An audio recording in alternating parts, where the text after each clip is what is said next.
Last chance, huh? Last chance at what? Last chance at Stillman's going broke, that's all. I get it. Say, I noticed your license plate. California, huh? I got friends in Hollywood. Is that so? Sure. I thought of going out there sometimes. There's one fella, he says I'm a type they don't get very often. He was just passing through and he seen me. I don't know, though. Well, you're very attractive. Of course, this dress is a little tight. Pretty hard keeping your skin like this with all the dust. I think a girl owes it to herself, no matter where she is. Yes. Yes, of course. So do I. I guess your husband ain't much interested in these abstractions, is he? Huh? He's not my husband. Oh? Well, if you'd like some coffee, mister. Hey, look, lady, if you'd like to go back and wash your hands or anything... Hey, Lucy! Lucy! Excuse me. Yeah, Mac? Here I am. I told you there was... Get in here, finish the dishes. I'll take care of them. Her name's Lucy, George. Shall I tell her you're a casting director? Yeah, thanks a lot. Let's look around and find this crazy salesman.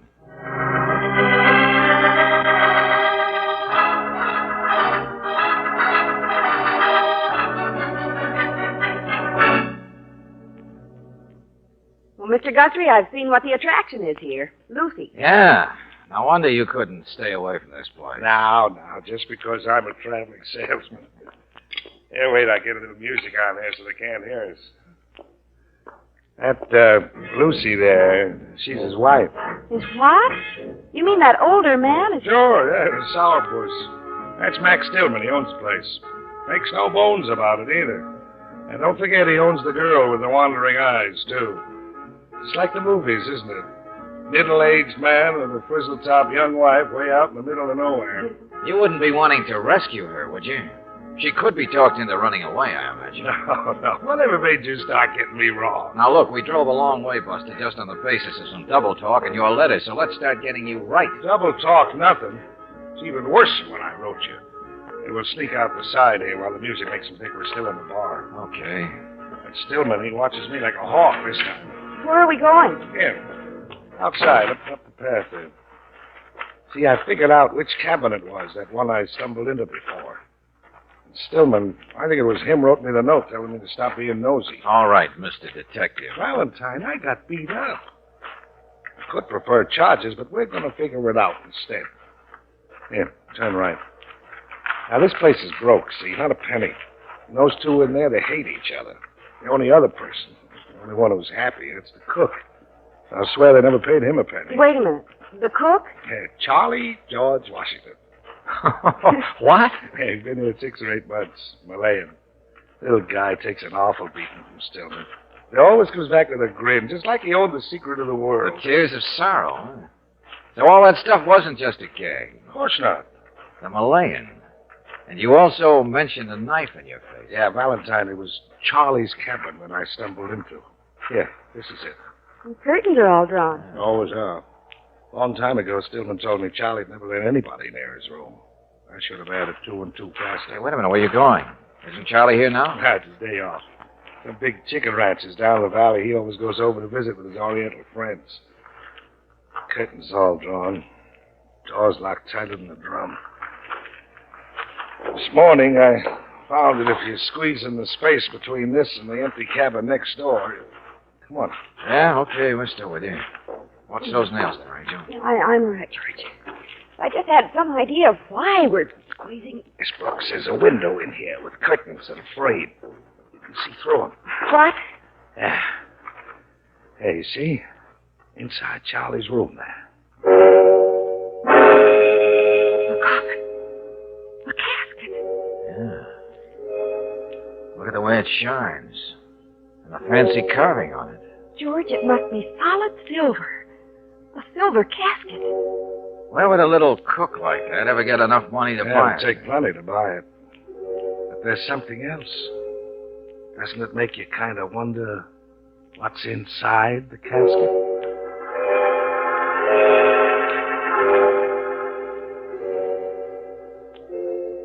The man. What? Not even a mark on him. Oh, yes, there is a little bruise on his jaw. But there he is, Brooksy, dead. In his own silver casket.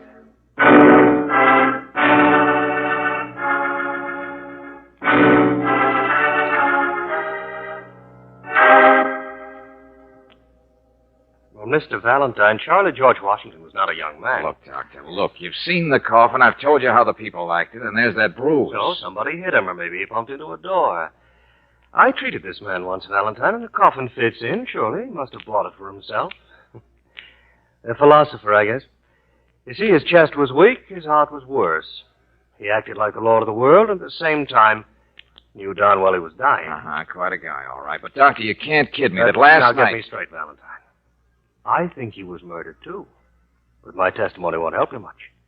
I can't prove the shock of a tap on the jaw did it any more than you can prove that he had a buried treasure of some kind.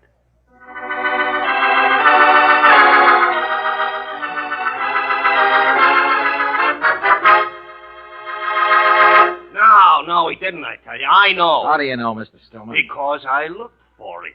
In his shack, in his clothes. Even followed him to see if he ever buried anything. Of course, that's why I tried to chase people away from him, because I wanted to find it myself. Only I didn't. So, but I didn't do anything wrong, did I? All right. Lucy, let me ask you... You don't know no more about it than I do, mister. You see, it's too bad now. Charlie's dead, that's all. It was an accident. Sure. Maybe all the dough he ever had was invested in that fancy box. You know, I might agree with you if Charlie was still alive. If there hadn't still been reason for somebody to slug him last night. Gosh, I didn't even see him last night. Neither did I. Oh, no, of course not. Who else was staying here besides Guthrie? Nobody. Mac, if you're going to... Nobody, I said. Well, now, look, don't argue about it. You're jealous of your wife, Mac, aren't you? She's nice looking.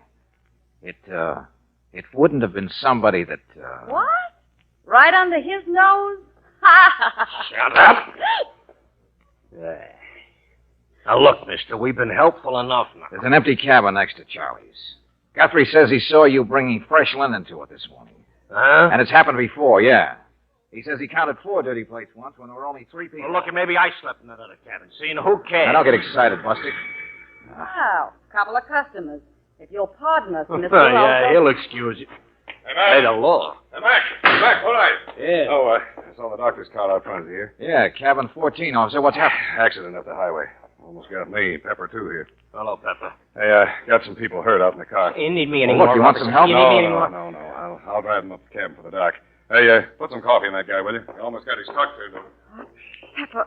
Yeah, come on, tell us, Pepper. Oh, holy smoke, I can't stand the sight of them things. Oh, thanks, Mrs. Stillman. Got a piece of your fresh pie. Never mind. Coffee's too hot. Maybe it's whiskey I want. Hey, friend, calm down. Well, it's my egg truck, see? I run the pickup route out of here for the poultry outfits. It was an hour ago, maybe 2. We've been working to get them people out. Tourists, car coming from the east. Yeah. Well, what was it? Who got hit? Well, I see this car behind me coming like a bat at a... Oh, hey, excuse me, Mrs. Stillman. Yeah, what? Well, it was up in the curbs. You know these mountains. Anyway, this crazy galoot is in such a hurry, he barrels right past me on a curb, and this other car's coming from the east, right head on. The cop, he's right behind the eastern car. I slam into a ditch, and he skids sideways across the road. Oh, brother. Yeah, it's tough, all right.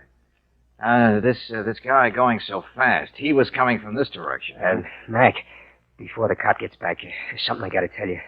Huh?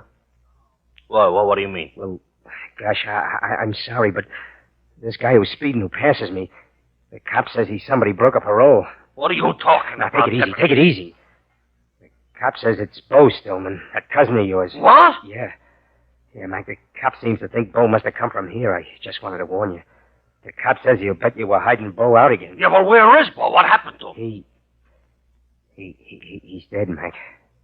Other Oh. people only got injured. Bo's dead. Oh. So, there was somebody here in the empty cabin last night. Your cousin. And now he dies by a real accident while speeding away. All right. All right, mister. Sure. Only look, I want to explain... Never mind, Mac, not now. Besides, you better look after your wife. She just fainted.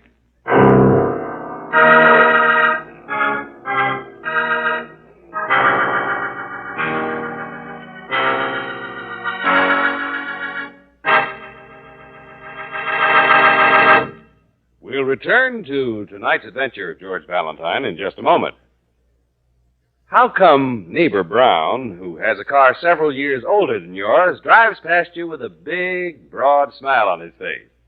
Well, looks like he's got that new car feeling. And how did he get it? Not by using a gasoline that contains engine-sticking gum, that's for sure. So it's a safe bet that Neighbor Brown is using Chevron Supreme, the gasoline that's super refined to get rid of engine-sticking gum. This troublemaker, gum, comes from the impurities that are naturally present in most raw gasolines. And Chevron Supreme is the gasoline in the West that's super refined to eliminate gum.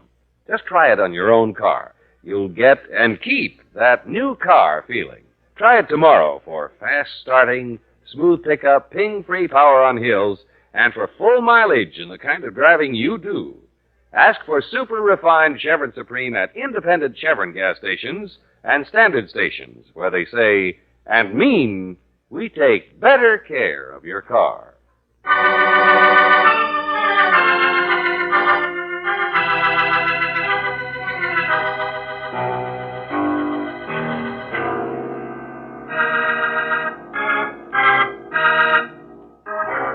And now back to tonight's adventure of George Valentine. I so happy I got tears of sorrow. Those were the words of Charlie George Washington, the enigmatic little Malayan cook who was the only happy person at Stillman's last chance. The only happy person, yet in his room he had an ornate silver casket waiting. But now that Charlie is dead, you can't believe somehow that he wasn't murdered. But by whom? Max Stillman? His wife, Lucy, with the wandering eyes? Jeff Guthrie, the salesman who hired you? You settle on the prime suspect, a cousin of Max Stillman's hiding out from the law. The only trouble is that cousin is now dead, too.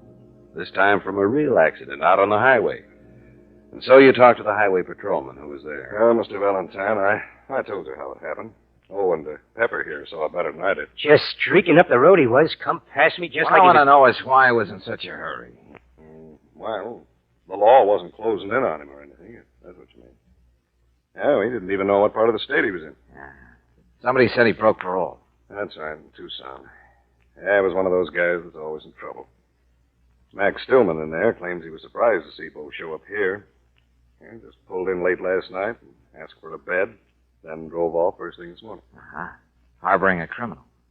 Well, yeah, sure, to be technical. Oh, but Mac's all right. He never done anything himself, I know of. Uh-huh. Pepper, you know these people pretty well, the Stillmans. Well, I've been making egg pickups for the big ranches over here for a couple of years, out of Williams and Flagstaff, only, well, I know... All I mean is maybe you know some gossip about them. Oh, what are you driving at? Well, how about Lucy Stillman and Mac's cousin Bo? That make any sense?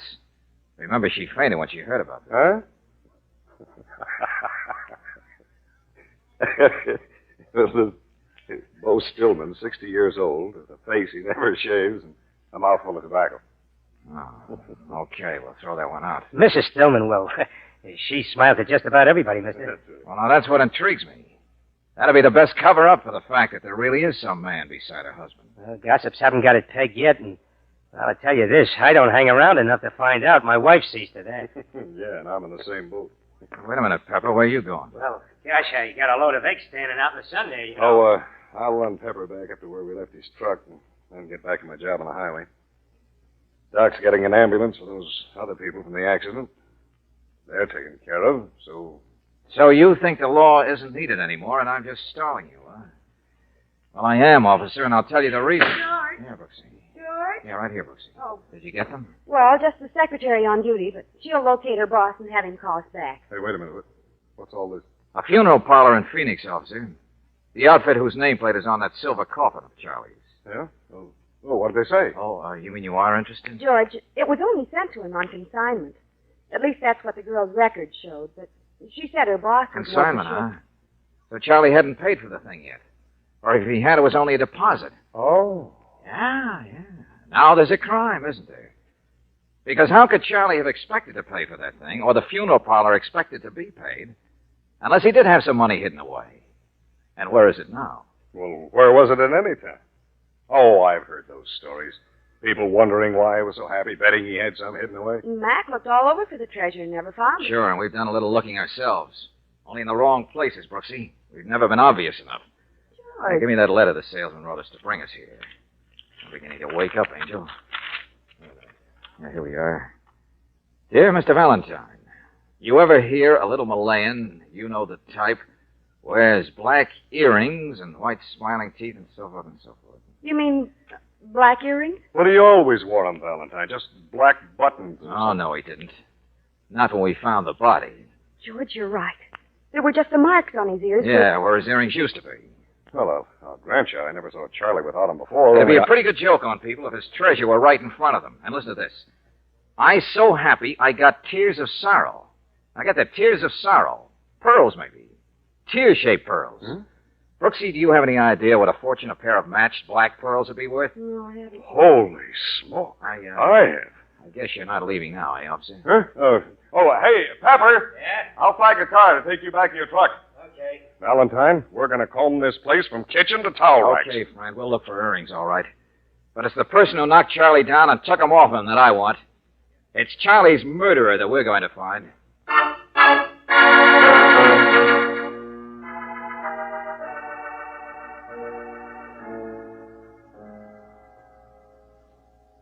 It's a little out of my line, Miss Brooks. The old-fashioned. No, it happens to anybody. With all the excitement going on here. Honey, you don't know how mixed up and upset you can get when you're married to a police dog like that. I guess that isn't any worry of yours. Did you see Bo Stillman when he was here last night? Gosh, no. I mean, it was a complete surprise when I found he was here. But I didn't talk to him or anything. Sit down, won't you? Oh, thank you. This is a nice room. You didn't see Charlie last evening either, did you? Not after dinner dishes. Then I did some bacon. Mac, he was asleep already. I went out for a little walk. Mm-hmm. Poor little Charlie. Mac was rough with him sometimes, but I never was. Hey, why'd you come in here? What do you want? I told you. Just to see how you were feeling. No, you didn't. You thought I was up front in the lunchroom. All right, have it your own way. Well, what do you want? What do you come snooping here for? Lucy, what's in the little bag behind the door there? Hey, you get out of there. You get out of there. Put that Oh, down. not so fast. Well, we nice girls, though. Well, I'm sorry, Miss Brooks. Only please don't open that. There's nothing important in there. I'm sorry, too, Lucy. You're right. It isn't what I was looking for. I just thought what gaudy decorations a pair of pearls would make for... For a gaudy girl, is that what you were going to say? No, Well, anyway, they're not here. Only a change of underwear, slip, roll of $30, $40, $50. Extra stockings. When were you planning on running away? None of your business. It's none of your business. Well, saved by the bell, George. She went, Mr. Valentine, we were just having a No, talk when come she on, said... Brooksy, never mind. What? Mrs. Stillman, Deputy Sheriff's going to stay here until we get back. To make his job easy, we'll take Guthrie with us. George. We're going for a ride with the highway patrol, Angel. Lucy, that husband of yours got away. He must have taken out of here faster than his cousin ever drove.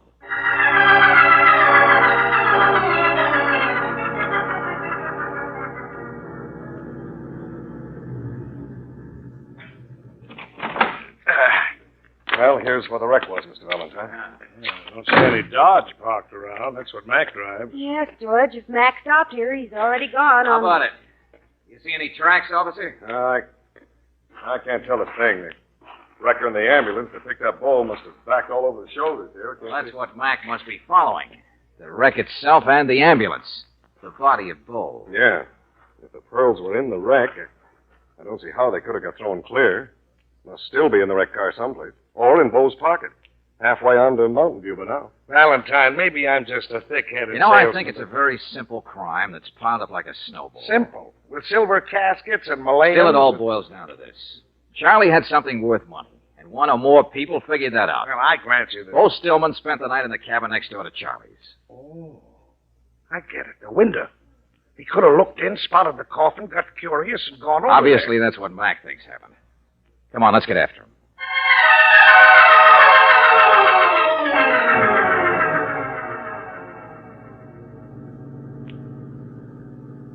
I must be gaining on him, sir.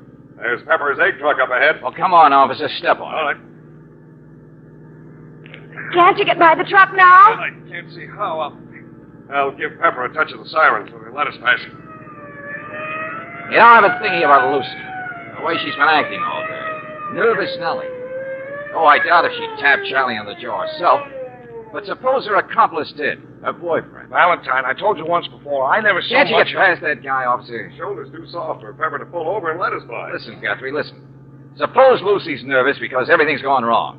A tap on the jaw didn't just knock Charlie out, it killed him. And then there was Bo Stillman, the cabin next door. And suppose he didn't do it himself, but suppose he saw it done. Look, I'm still telling you, A little crime with everything going wrong and snowballing. And the ones who did it scared to death, running. These blasted curves, these slow trucks. There. Pepper's waving you to come on. He can see. Yeah, it's a nice guy. Hey, you mean let go of that wheel. George! Hang on, hit the brakes. It wasn't Charlie who was murdered, it was Bo Stillman. What? Pepper's a nice guy, huh? He can see if there's any cars. Oh! No cars coming, huh? Well, it's not the kind of a murder you could plan. But for a guy running, a guy scared to death, yeah, it could have messed us up pretty bad. Almost as badly as Bo Stillman. Oh, George. Now, let me do the driving, officer. You want to be free to use a gun on that guy, Pepper.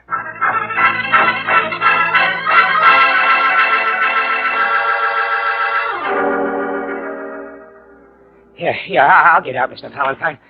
Gee, back there, I didn't see that other car coming. No, not much. Honest, I was just... Stand on your legs. Stop wobbling. Oh, look, I haven't done nothing. No, you just tapped a guy on the jaw to get some pearls for a girl. Huh? I should have guessed you were Lucy's boyfriend, Pepper. You've been on this run for a couple of years, you said. Pick up fresh eggs, so you have to come out at night. Lucy said she went for a little walk last night. Did some baking, too, she said. I remember you seemed to know she had fresh pie. Look, Mr. Valentine, I'd never kill anybody as long as I Not live. unless you got scared. No. I know how that bowl of jelly in your head works. Last night you got the pearls. Only Bo Stillman saw you, and you knew it. So instead of you and Lucy running away right then, you wait until morning, knowing Bo will try to get you alone for a little shakedown. Look, Valentine, listen, Bo knows you got... where to find you. Follows you down the highway. You know he'll try to pass you so he can flag you down. Well, now, maybe you didn't plan it that way, but you got the nastiest idea I ever heard of. You waved him to pass on when you could see another car was coming. Look, Valentine, you gotta believe me. You gotta. What else could I do? When I hit Charlie, he died. When his day off was over, what people would have gone in and found he'd been murdered. You're wrong, Pepper. They wouldn't have. What? It never could have been proved. What's that? The doctor told me that. But, Buster, you overheard the cop and me figuring out the pearls and talking about a murderer. And then when you heard the siren and saw the red light and us right behind you, the temptation was too much, wasn't it? No. Pepper, I think you proved you're fit to hang.